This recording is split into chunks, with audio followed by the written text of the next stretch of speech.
আহা কি আনন্দ আকাশে বাতাসে।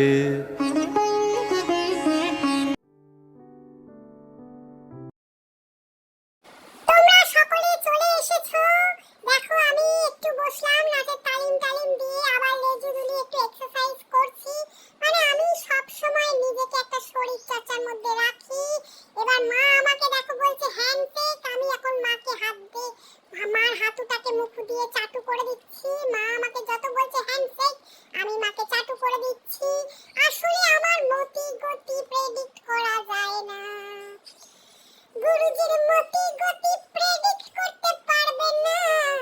আমি একজন শান্ত শিষ্ট গুরুজি, তোমাদের প্রিয় গো। শোনো, তোমাদের একটা গান শোনাই।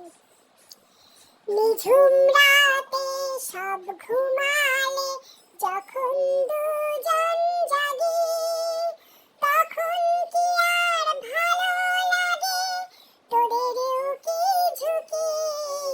কেন চাঁদ তারা জেগে আছে?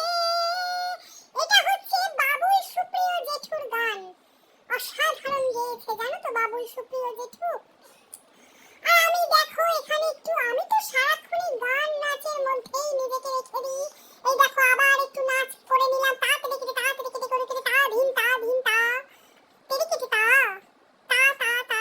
তোমাদের যখন রাতে ঘুম আসবে না, তোমরা একটুখানি প্লিজ দয়া করে আমার এই মধ্যরাতে গুরুজির সাথে ভিডিওটা একটু দেখো। এবার দেখো আমি কি করছি, বালিশটাকে নিয়ে কুরকুরানি করছি, বালিশটা নিয়ে ঠেলছি। মানে এখানে বিছানায় যে মারা শোবে, ভাইরাও শোবে, ছোট মামা শোবে, সেটা আমার কোনো খেয়াল নেই।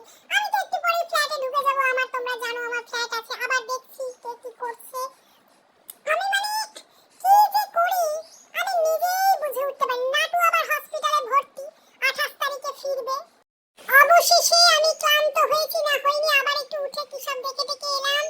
এইবার অবশেষে আমার ঘুমে চোখ ঝুলে যাচ্ছে।